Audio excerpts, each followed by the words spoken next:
Aquifer. 11.6.1 Drilling fluids and LCMS. The well driller shall take due care to protect the producing aquifer from clogging or contamination. Organic substances or phosphate-based substances shall not be introduced into the well or borehole during drilling or construction. Every effort shall be made to remove all substances and materials introduced into the aquifer or aquifers during well construction.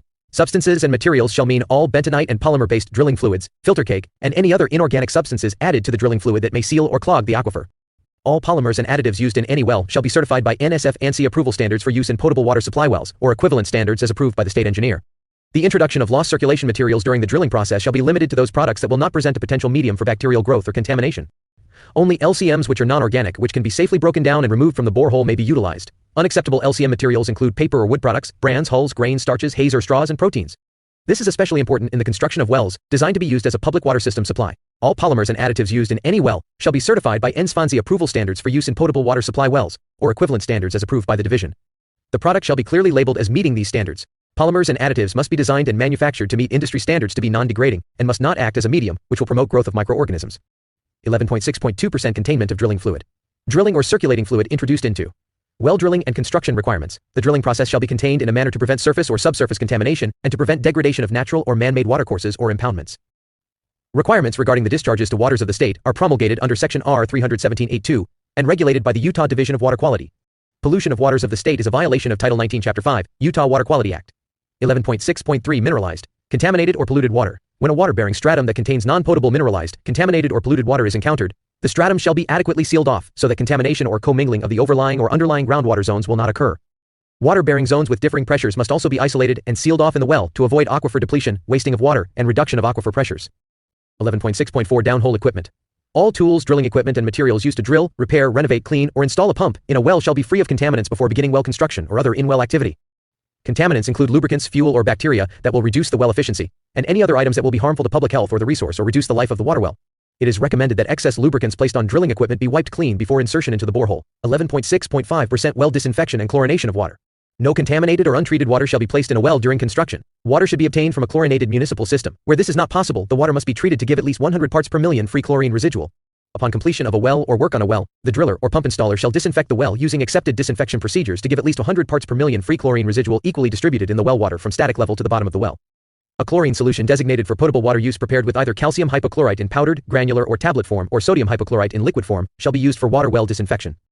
Off-the-shelf chlorine compounds intended for home laundry use, pool or fountain use, should not be used if they contain additives such as antifungal agents, silica, or scents. Products labeled with ultra may contain these additives. Table 7 provides the amount of chlorine compound required per 100 gallons of water, or 100 feet linear casing volume of water to mix a 100 parts per million solution. Disinfection situations not depicted in Table 7 must be approved by the state engineer. Additional recommendations and guidelines for water well system disinfection are available from the state engineer upon request. RR 605-411. Well drilling and construction requirements. Table 7 Amount of chlorine compound for each 100 feet of water standing in the well 100 ppm solution. Well K high CLT, K high CLT, Nay high CLT, Nay high CLT diameter 25%, Shokel 65%.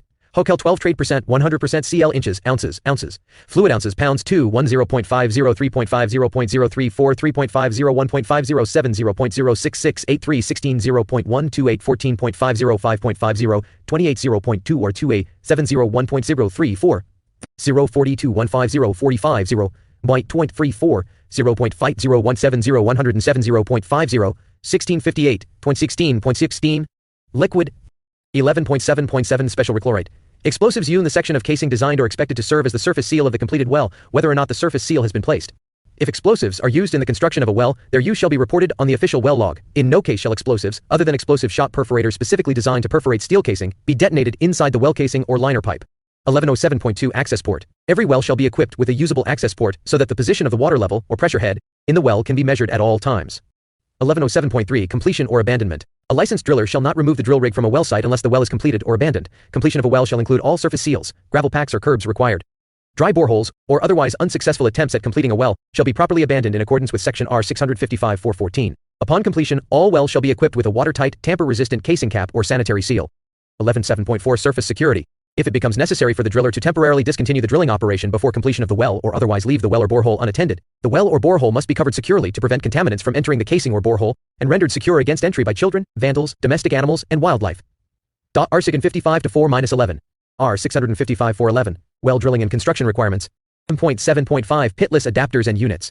Pitless adapters or units are acceptable to use with steel well casing as long as they are installed in accordance with manufacturer's recommendations and specifications, as well as meet the Water Systems Council pitless adapter standard, which are incorporated by reference, and are available from Water Systems Council, 13 Bentley Dr. Sterling, VA 2165, phone 703-430-6045, fax 703-430-6185, email watersystemscouncil.org. The pitless adapter, including the cap or cover, casing extension and other attachments, must be so designed and constructed to be secure, watertight, and to prevent contamination of the potable water supply from external sources. Pitless wellhead configurations shall have suitable access to the interior of the well, to measure water level and for well disinfection purposes. Pitless configurations shall be of watertight construction throughout, and be constructed of materials at least equivalent to and having wall thickness and strength compatible to the casing. Pitless adapters or units are not recommended to be mounted on PVC well casing. If a pitless adapter is to be used with PVC casing, it should be designed for use with PVC casing, and the driller should ensure that the weight of the pump and column do not exceed the strength of the PVC well casing. If it is known that a pitless adapter or unit will be installed on a well, a cement grout seal shall not be allowed within the pitless unit or pitless adapter sealing interval, as the well is being constructed. The pitless adapter or unit sealing interval shall be sealed with unhydrated bentonite, as the well is constructed and before pitless installation. Upon pitless adapter or unit installation, the surface seal below the pitless connection shall be protected and maintained. After the pitless adapter or unit has been installed, the associated excavation around the well from the pitless connection to ground surface shall be backfilled and compacted with low permeability fill that includes clay. The pitless adapter or unit, including the cap or cover, pitless case and other attachments, shall be designed and constructed to be watertight, to prevent the entrance of contaminants into the well from surface or near surface sources. 11.7.6 Hydraulic fracturing. The hydraulic fracturing pressure shall be transmitted through a drill string and shall not be transmitted to the well casing. Hydraulic fracturing intervals shall be at least 20 feet below the bottom of the permanent casing of a well. All hydraulic fracturing equipment shall be thoroughly disinfected with a 100 part per million chlorine solution before insertion into the well. The driller shall include the appropriate hydraulic fracturing information on the well log, including methods, materials, maximum pressures, location of packers, and initial or final yields. In no case shall hydrofracturing allow commingling of waters within the well bore. Clean sand or other material such as propping agents approved by the division may be injected into the well to hold the fractures open when pressure is removed. 11.7.7 Static water level, well development, and well yield. To fulfill the requirements of subsection R 655.4.4, new wells designed to produce water shall be developed to remove drill cuttings, drilling mud, or other materials introduced into the well during construction, and to restore the natural groundwater flow to the well to the well drilling and construction requirements extent possible. After a water production well is developed, a test should be performed to determine the rate at which groundwater can be reliably produced from the well. Following development and testing, the static water level in the well should also be measured. Static water level, well development information, and well yield information shall be noted on the official submittal of the well log by the well driller. 11.7.8 Packers. Packers shall be of a material that will not impart taste, odor, toxic substances, or bacterial contamination to the water in the well. 11.7.9 Screens. Screens must be constructed of corrosion-resistant material and sufficiently strong to withstand stresses encountered during and after installation. Screen slot openings, screen length, and screen diameter should be sized and designed to provide sufficient open area consistent with strength requirements to transmit sand-free water from the well. Screens should be installed so that exposure above pumping level will not occur. 11.7.10 Openings in the casing. There shall be no opening in the casing wall between the top of the casing and the bottom of the required casing seal, except for pitless adapters, measurement access ports, and other approved openings installed in conformance with these standards. In no case shall holes be cut in the casing wall for lifting or lowering casing into the well bore, unless such holes are properly welded closed and watertight before placement into the well bore. 11.07.11 Casing vents.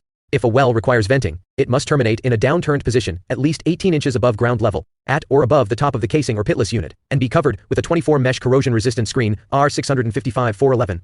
R 655.4, 12 Special wells, 12.1 Construction standards for special wells, 12.1.1 General. The construction standards outlined in section R 655.4.11 are meant to serve as minimum acceptable construction standards. Certain types of wells such as cathodic protection wells, closed-loop heating or cooling exchange wells, recharge and recovery wells, and public supply wells require special construction standards that are addressed in this section, or in rules promulgated by other regulating agencies. At a minimum, when constructing special wells, the well shall be constructed by a licensed well driller, and the minimum construction standards of section R 655.4.11 shall be followed in addition to the following special standards. 12.1.2 Public water supply wells. Public water supply wells are subject to the minimum construction standards outlined in section R 655.4.11, in addition to the requirements established by the Department of Environmental Quality, Division of Drinking Water under Rules R 309-515 and R 309-600. Requirements in Rules R 309-515 and R 309-600 are regulated by the Division of Drinking Water and not by the Division of Water Rights, and may include a preliminary evaluation report related to drinking water source protection, well plan and specification review and approval, and mandatory grout seal inspection. The Division of Drinking Water should be contacted to determine specific and current rules and requirements. 12.1.3 Cathodic protection well construction. Cathodic protection wells shall be constructed in accordance with the casing, joint, surface seal, and other applicable requirements outlined in section R 655.4.11. Any annular space existing between the base of the annular surface seal and the top of the anode and conductive fill interval shall be filled with appropriate fill or sealing material. Fill material shall consist of washed granular material such as sand, pea gravel, or sealing material. Fill material shall not be subject to decomposition or consolidation, and shall be free of pollutants and contaminants. Fill material shall not be toxic or contain drill cuttings or drilling mud. Additional sealing material shall be placed below the minimum depth of the annular surface seal as needed to prevent the cross-connection and commingling of separate aquifers and water-bearing zones. Vent pipes, anode access tubing, and any other tubular materials comprising of the outmost casing that pass through the interval to be filled and sealed are considered casing for the purposes of these standards and shall meet the requirements of subsections R 655-411 and R 655-411. Cathodic protection well casing shall be at least 2 inches in internal diameter to facilitate eventual well abandonment. 12.1.4 Closed-loop heating-cooling exchange wells. Wells or boreholes utilized for heat exchange or thermal heating in a closed-loop fashion, which are greater than 30 feet in depth and encounter formations containing groundwater, must be drilled by a licensed driller, and the owner or applicant must have an R 655-412 special wells approved application for that specific purpose as outlined in section R 655-49. Wells or boreholes installed for heat or thermal exchange process must comply with the minimum construction standards of section R 655-411. Direct exchange systems are allowed on a case-by-case basis as approved by the state engineer. 12.1.4.1 For open-loop systems where groundwater is removed, processed and re-injected, a non-consumptive use water right approval must be obtained from the state engineer. Approval to re-inject water underground is also required from the Utah Division of Water Quality. Open-loop system wells shall be constructed in accordance with the requirements found in section R 655-411. If a separate well or borehole is required for re-injection purposes, it must also comply with these standards, and the groundwater must be injected into the same water-bearing zones as from which it is initially withdrawn.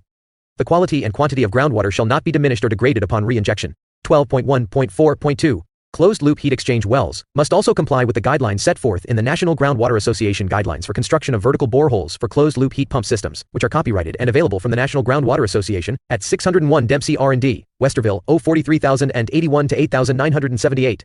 Phone 61489877791. Fax 61489877786. Website www.ngwa.org. Email customer service at ngwa.org. Or standards set forth in the design and installation standards for closed-loop geothermal heat pump systems, which are copyrighted and available from the International Ground Source Heat Pump Association at 374 Cordell South, Oklahoma State University, Stillwater, OK 74078 to 8018, www.igshepa.okstate.edu. These guidelines and standards may be viewed during normal business hours at the division's main office at 1594 West North Temple, SLC, UT 840116. For closed-loop systems where groundwater is not removed in the process, non-production well approval must be obtained from the state engineer. Specific requirements for closed-loop wells include: A. The location of closed-loop heat pump wells must comply with applicable ordinances, regulations, or other enforceable instruments of local governments to ensure adequate protection of public water systems from encroachments or any impairment of the groundwater resource. During drilling and construction, provisions shall be made to reduce entry of foreign matter or surface runoff into the well or borehole. B. Closed-loop system wells must be sealed from the bottom of the well or boring to ground surface using acceptable materials and placement methods described in subsection R 655-4-11. Sand may be added to the seal mix to enhance thermal conductivity, as long as the seal mix meets permeability and gel strength standards outlined in subsection R 655-411. Borehole diameter. The borehole diameter of a closed-loop heat pump well must be of sufficient size to allow placement of the pipe and placement of a tremie to emplace the grout. In general, for loop piping with a nominal diameter of 3/4 to 1 inch, the borehole diameter shall be at least 4.75 inches. For loop piping with a nominal diameter of 1.25 inches, the borehole diameter shall be at least 5.25 inches. For loop piping with a nominal diameter of 1.5 to 2 inches, the borehole diameter shall be at least 6 inches. D. Grouting of vertical groundwater heat pump wells. Grouting the annulus of a heat pump well shall be completed within 24 hours from the time the borehole is drilled and loaded with the U-bend assembly, and within at least 6 hours from the time the drill rig moves off the borehole. Full-length grout placement is required on all vertical closed-loop heat pump boreholes. E. Placement of grout material. Full-length grout material must be placed by tremie from the bottom of the borehole to the top. The tremie pipe shall be continuously submerged in grout during placement. The tremie pipe must not be left in the borehole. The grout must fill the entire borehole. Grout must not be allowed to freefall. Once the grout has settled for at least 48 hours, borehole shall be topped off with additional grout as necessary to maintain seal material to ground surface. F. Pipe. Pipe material, joining methods and installation must meet the guidelines and standards referenced in the National Groundwater Association Guidelines for construction of vertical boreholes for closed-loop heat pump systems, which are copyrighted and available from the National Groundwater Association at 601 Dempsey R&D, Westerville, 043,081 to 8,978. Phone 614898779, fax 61489877786, email customer service at ngwa.org. And in the design and installation standards for closed-loop geothermal heat pump systems. Standards are copyrighted and available from the International Ground Source Heat Pump Association at 312 S, 4th Street, STE 100 Springfield, IL 62701, www.igshepa.org. info@igshepa.org. Guidelines and standards may be viewed during normal business hours at the division's main office at 1594 West North Temple, SLC, UT 84116. U-bend connections shall be factory jointed, and piping shall not have any fusion joints below a depth of 30 feet. G. Pressure testing. Loop piping shall be filled with water and pressure tested before installation into the borehole. Loop piping failing this initial pressure testing shall not be installed. The installed system must be pressure tested at a minimum of 2 times the system operating pressure to ensure the integrity of the system. If a pressure loss is detected, the cause must be properly repaired or material replaced or properly plugged. The system shall be pressure tested again following any repairs. Pressure testing procedures shall follow the guidelines and standards in the National Groundwater Association Guidelines for construction of vertical boreholes for closed-loop heat pump systems, which are copyrighted and available from the National Groundwater Association at 601 Dempsey R&D. R 655 412 Special Wells, Westerville 043,081 to 8,978, phone 614-898-7791, fax 614-898-778, phone 614-89. The thermal heat pump systems. Standards are copyrighted and available from the International Ground Source Heat Pump Association at 312 S. 4th Street, STE 100 Springfield, IL 62701, www.igshipa.org. info@igshipa.org. Guidelines and standards may be viewed during normal business hours at the division's main office at 1594 West North Temple, SLC, UT 84116. Heat transfer fluid, additives, and inhibitors. The heat transfer fluids, additives, and inhibitors used inside the closed-loop assembly must be non-toxic, safe to install, provide corrosion protection, not promote bacterial growth, and not produce an unacceptable risk to the environment in the event of a system leak. Potassium acetate or ethylene glycol shall not be used as a heat transfer fluid. Water used in the heat transfer fluid mix must be from a treated potable source or be disinfected in accordance with this rule. Use and placement of fluids, additives, and inhibitors shall be in accordance with the guidelines and standards in the National Groundwater Association Guidelines for construction of vertical boreholes for closed-loop heat pump systems, which are copyrighted and available from the National Groundwater Association at 601 Dempsey R&D, Westerville, 043,081 to 8,978, phone 614-898-7791, fax 614.898 to 7,789, email customerservice@ngwa.org. And in the design and installation standards for closed-loop geothermal heat pump systems, standards are copyrighted and available from the International Ground Source Heat Pump Association at 312 S. 4th Street, STE 100 Springfield, IL 62701, www.igshipa.org. info@igshipa.org.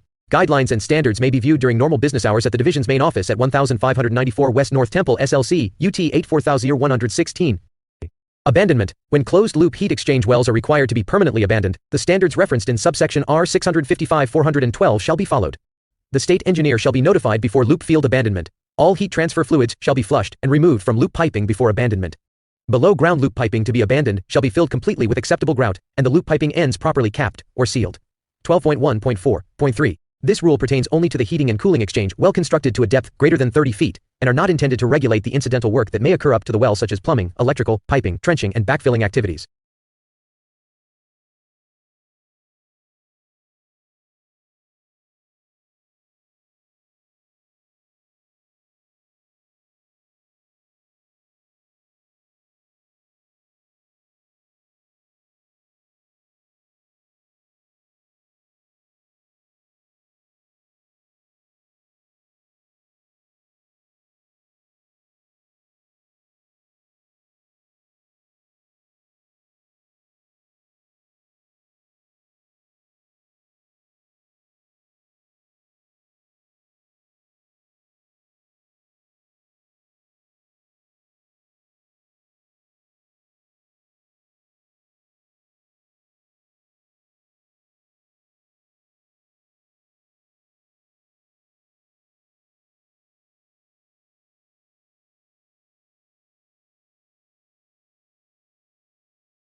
Required to be permanently abandoned, the standards referenced in subsection R 655-412 shall be followed. The state engineer shall be notified before loop field abandonment. All heat transfer fluids shall be flushed and removed from loop piping before abandonment. Below-ground loop piping to be abandoned shall be filled completely with acceptable grout, and the loop piping ends properly capped or sealed. 12.1.4.3. This rule pertains only to the heating and cooling exchange well constructed to a depth greater than 30 feet. Abandonment. When closed-loop heat exchange wells are required to be permanently abandoned, the standards referenced in subsection R 655-412 shall be followed. The state engineer shall be notified before loop field abandonment. All heat transfer fluids shall be flushed and removed from loop piping before abandonment. Below-ground loop piping to be abandoned shall be filled completely with acceptable grout, and the loop piping ends properly capped or sealed. 12.1.4.3. This rule pertains only to the heating and cooling exchange well constructed to a depth greater than 30 feet, and are not intended to regulate the incidental work that may occur up to the well such as plumbing, electrical, piping, trenching and backfilling activities.